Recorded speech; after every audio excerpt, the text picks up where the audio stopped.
Hi there, tech people. Thanks and welcome back to another show of the Adapters TechX, where we take the current and future trends that are business, particularly in the hospitality, travel, retail, and all things services. This is powered by the support of Hunter Gatherer and our friends at No Vacancy Live, with Glenn Hausman, voted recently as the most influenced. He is the influencer of choice in the hospitality industry, particularly in the United States. So, way to go, Glenn. I am delighted to have George Sell. George is editor-in-chief of IHM, International Hospitality, specialists in multiple trade shows in the hospitality space that he'll go into. He has a pure stacked communications and media background, which we'll explore.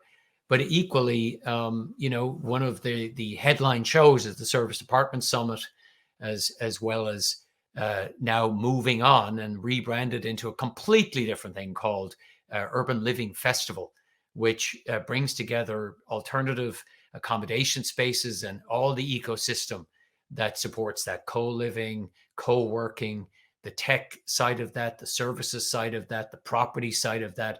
It's really turned into an outstanding event. George, it's great to see you. And hi, Sean. Good to be here. And I'm sure I got some of the intro way wrong. You better fill in the blanks, because you guys are doing a huge amount of influencing and connecting at IHM and ULF and the other products that you've created over the years. Fill in the blanks. What did I miss?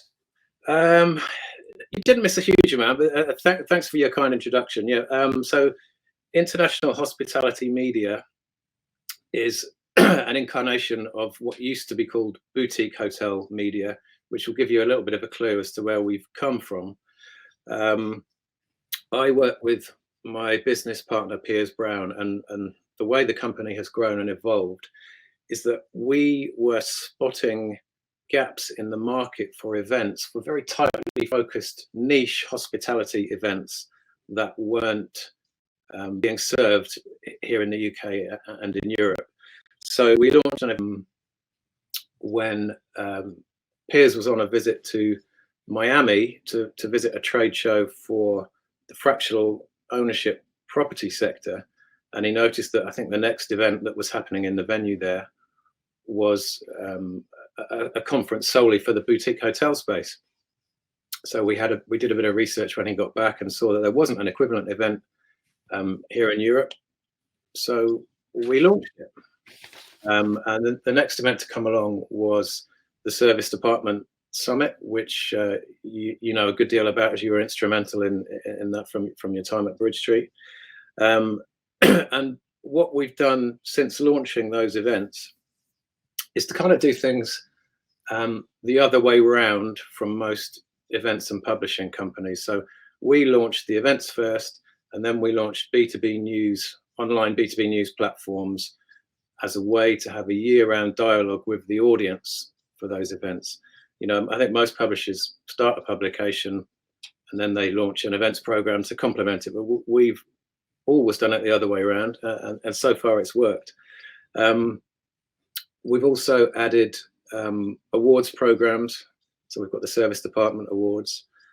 We have a great website called Short Term Rentals with a Z, which serves the short-term rental / vacation rental market, which is edited by my colleague, Paul Stevens. That's doing really well. It's getting great traction. And we've got an award scheme off the back of that as well called the Shorties. Both our awards are taking place in May in London.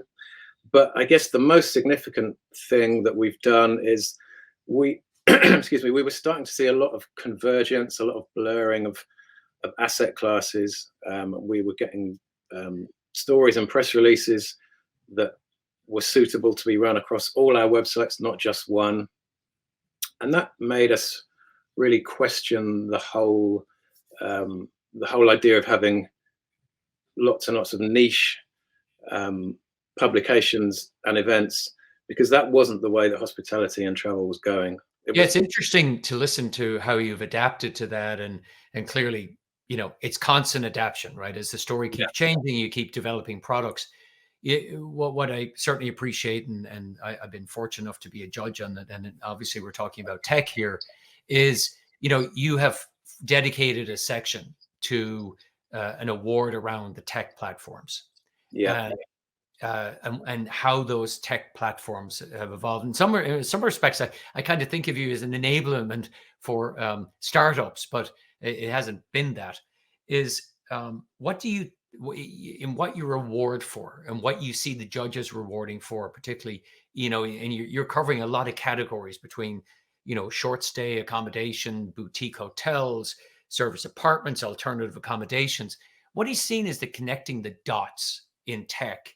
And what do you see as some of the good stuff that's going on? And you're scratching your head going, why hasn't anybody sorted out something else? What are the good problems you see being solved, and what are the problems that you think should be solved? Well, in terms of hospitality operations, I mean, the thing I was just about to come on to is the whole urban living thing, the Urban Living Festival, the Urban Living News, which we're launching next month. And basically, rather than the niche approach, we are going to be covering a huge range of asset classes, but they're all overlapping. They've all got things in common. They're all appearing in the same developments, and I think they all have similar problems when it comes to tech. A smooth and seamless guest experience with as few touch points as possible, I think, is absolutely vital. But it obviously also needs to be equally user friendly at the back end to the hospitality provider who's using it. So my definition of good technology in this industry is something that passes the granny test, which is what I know that hotel specifiers use when they're installing something in a guest bedroom, and they say, well, I get it, I know how to use it, you probably do, but would my granny, if she comes to stay here, would she know how to switch the light on or switch the TV on? So the essence of good tech, I guess, is something that makes complicated things simple. I guess that's how I'd put it. That's great. As we begin to wrap up here on this quick burst podcast, what are the common traits that you see? We've got about 30 seconds. Common traits you see from the awards of the companies that win.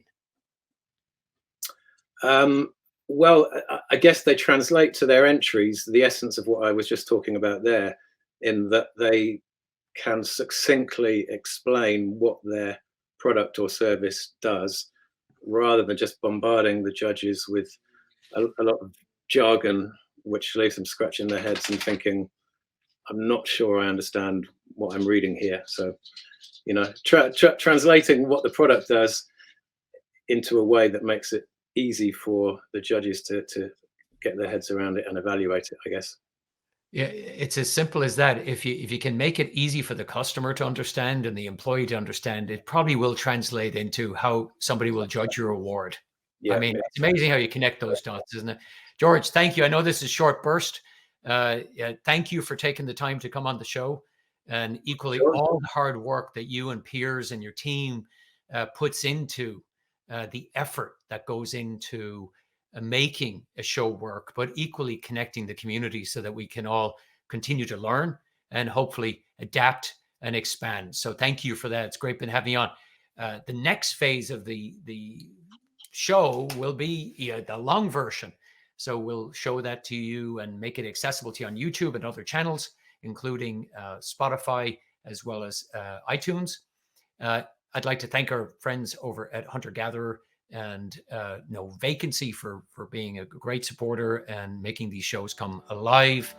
And then more importantly, thank you to you for watching, listening, and learning as we unpack the complicated world that is tech in the hospitality, travel, tourism, and retail space. Until the next one, good to see you.